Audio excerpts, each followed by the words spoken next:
Mira, en principio eso es un estudio que decidimos hacer un grupo grande de profesores del IES. El proyecto tiene dos editores, pero en realidad ahí están trabajando un grupo más amplio, que procura estudiar qué estrategias utilizó el sector privado venezolano durante estos 10 años de gobierno del presidente Chávez, que ciertamente representaron para el sector privado venezolano un cambio estructural muy grande.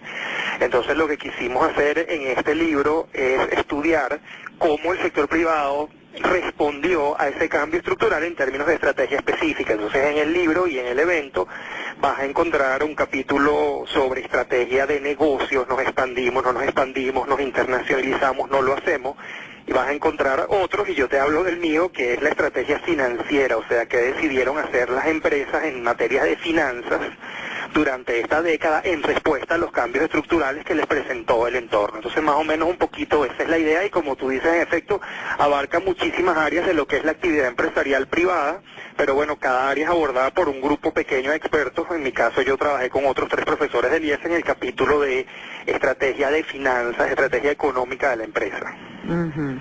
Ahora, y en ese marco que encontraste, es decir, de alguna manera, ¿cómo hacemos para adaptarnos a estos periodos donde no se sabe qué va a pasar, qué va a suceder, como dice el mismo título del foro, tanta turbulencia, tanta incertidumbre?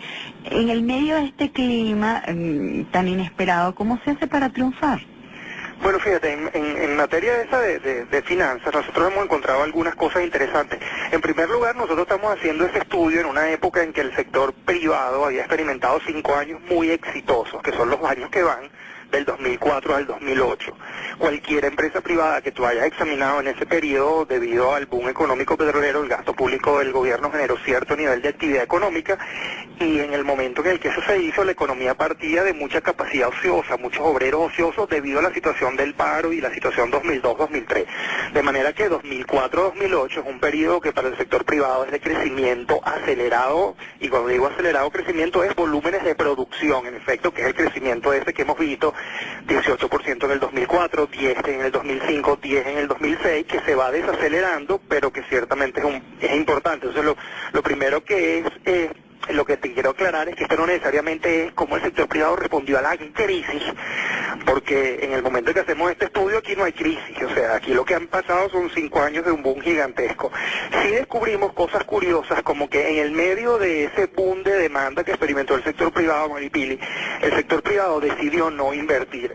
Y en ese sentido Venezuela como país, como sociedad, dejó pasar una oportunidad importante de aumentar su capacidad productiva. Entonces tú empiezas a ver que las utilidades en algunas compañías del sector privado empiezan a crecer, pero no empiezas a ver un crecimiento de la inversión.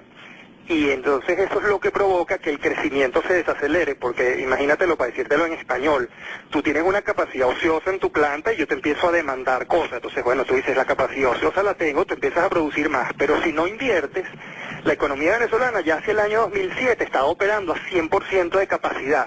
De manera que si tú le sigues tirando plata a esa economía no puede crecer en volumen y empieza a crecer en precio. Y entonces fíjate que cada año, del 2004 hacia el 2008, el crecimiento cada vez es más pequeño y la inflación cada vez es más grande. ¿Por qué pasa eso? Porque esas utilidades que se recibieron en los años 2004, 5 y 6 no fueron reinvertidas por el sector privado, por condiciones de incertidumbre, por temor a los cambios estructurales, por temor a que en algún momento pudieran ser expropiadas esas instalaciones, porque no fueran tratados de forma justa en el proceso de negociación. Estas son cosas más subjetivas que te estoy diciendo. Lo que sí te puedo decir de manera concreta es que constatamos que hay un proceso de no inversión que no es nuevo en Venezuela, que no es consecuencia de Chávez. Los venezolanos tradicionalmente somos personas muy reacias a invertir en Venezuela, y eso es una cosa que se observa muy claro desde el comienzo de la década de los 80. Bueno, este último periodo ha sido como una profundización de ese proceso a través del cual uno siente temor a invertir en su propio país. Entonces todas esas utilidades que recibió el sector privado fueron repatriadas, enviadas al exterior. Si la empresa era privada, bueno, la repatriaba a través de Cadivi de manera oficial a 2,15, cosa que en cierta forma le hizo daño a la República, porque muchas empresas privadas extranjeras sacaron sus capitales a una tasa preferencial, y tú dices, bueno, si yo tengo dólares preferenciales, los puedo utilizar para comida, los puedo utilizar para medicina, pero los voy a utilizar para venderse los baratos a los bancos extranjeros que repatriaron dividendos. Claro. Ahí hay como unos errores de política Ahí importantes. debería haber una estrategia distinta por la vía del control de cambio, ¿no? O sea, que hubiese sido relativamente fácil de implementar. Si vas a utilizar los dólares para comprar comida, alimento perfecto, 2.15, pero si tú vas a utilizar el dinero para repatriarlo, espérate un momentico que la cosa cambia. Bueno, fíjate que esa política se acaba, pero no porque se acaba por principio, sino porque se acaban los dólares. Entonces ya desde el año pasado, todas las empresas privadas extranjeras que quieren repatriar dividendos a 2,15 no los están consiguiendo a través de Cadivi. Entonces, pero se acaba, si me entiendes, no se acaba por principio, sino se acaba porque se acaban los dólares. Entonces, claro, bueno, Luis, que no debería de ser, porque lo correcto sería que hubieran unas políticas que impidieran que eso sucediera en situaciones regulares y normales. Sí, tú puedes repatriar tus dividendos, pero cónchale, que el gobierno te subsidie pero la no tasa puede de ser cambio a la que vas a repatriar dividendos, es como mucha... Llevo a utilizar la palabra sinvergüenzura y quizá no es la más correcta, simplemente... No es la más correcta porque es legal, pero legal, no es lo más adecuado para los intereses de la República. Es correcto, entonces esa política llega a un fin, pero como digo yo, por necesidad, no por convicción. No, por necesidad porque se te acaba el dinero. Entonces quizás eso es lo que hemos identificado más importante. Después nosotros hicimos allí un estudio de las políticas de endeudamiento. Evidentemente el hecho de que las tasas de interés en estos años hayan estado muy bajas hizo muy conveniente para las empresas venezolanas endeudarse en bolívares. Entonces hay un endeudamiento muy grande, un crecimiento del endeudamiento de las empresas venezolanas en bolívares, porque la tasa ha sido más baja que la inflación. Entonces yo te estoy prestando plata a ti a 12, a 15, a 18, 20, en un país que tiene inflación de 25, 30, eso genera un aumento general en el nivel de endeudamiento, que no necesariamente es una cosa mala, si las empresas tienen capacidad de repago.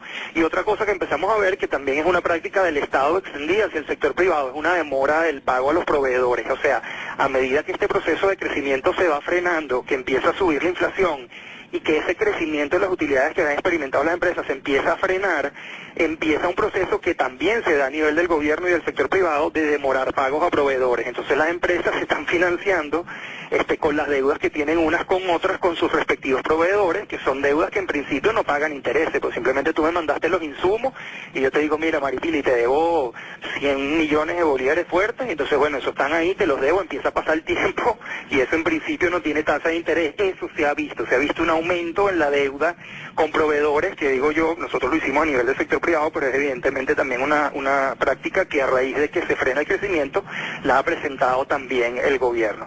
Lo más importante de este capítulo es lo que te dije al principio. Para mí, si el gobierno de alguna manera se lo hubiese arreglado para generar más confianza en ese periodo, más confianza en el sentido de que si yo invierto en mi propiedad, la propiedad privada va a ser defendida y yo voy a tener derecho a mis utilidades, y si el gobierno hubiese fomentado la competencia, que para mí, Maripili, es la forma más justa de combatir la inflación, no a través de perseguir a los pocos que están produciendo, sino aumentar el número de productores para tratar de que ellos compitan a nivel de precios. O sea, tú lo ves muy claro en Venezuela, hay unas industrias muy poco competidas, son las industrias que tradicionalmente abusan más del consumidor, bueno, porque no tienen con quién competir. Entonces ahí el Estado ha hecho un rol como de perseguirlos, que está bien, pero mejor hubiese sido que tú hubieses hecho un esfuerzo como Estado por generar más competencia, porque esa competencia hubiese combatido de forma automática los índices de lo que el gobierno llama especulación.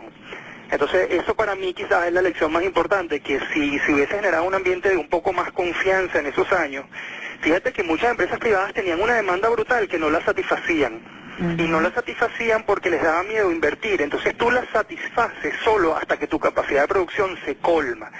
Y cuando se colma, dices, mira, ¿qué hago? ¿Monto una planta alternativa para responder a esta demanda? Y la respuesta es no. ¿Por qué? Porque la demanda es inestable, porque es fruto de la renta petrolera, porque no sé si va a caer el precio del petróleo, porque tengo miedo de que si hago una planta nueva me la expropien a los 2 años y no tenga una negociación justa. Entonces toda esa circunstancia inhibió que en el país hubiera más inversión y más empleo, y que ese boom petrolero que disfrutó el gobierno, disfrutaron las empresas, disfrutaron los consumidores, no tuviera una multiplicación mayor de lo que tuvo, sino que se frenara repentinamente cuando caen inmediatamente los precios petroleros. No sé si me explico. Sí, de verdad que bien interesante todos estos temas que nos has estado planteando, Miguel. Dinos, para las personas que estén interesadas en participar en este foro de IESA, Estrategia en Tiempos de Turbulencia y Triunfar en la Incertidumbre a la Venezolana, cuéntanos un poco cómo se puede hacer para participar. Bueno, llamando yo sé que el foro es pago, pero no sé cuánto cuesta, Marítimo. Cosa que es una falla de comunicación nuestra. Pero llamando a los teléfonos de la central de Liesa, 5554-212, puedes averiguar más o menos cuándo, o sea, en qué momento, cuánto cuesta el evento, que va a ser el 18 de noviembre, durante toda la mañana.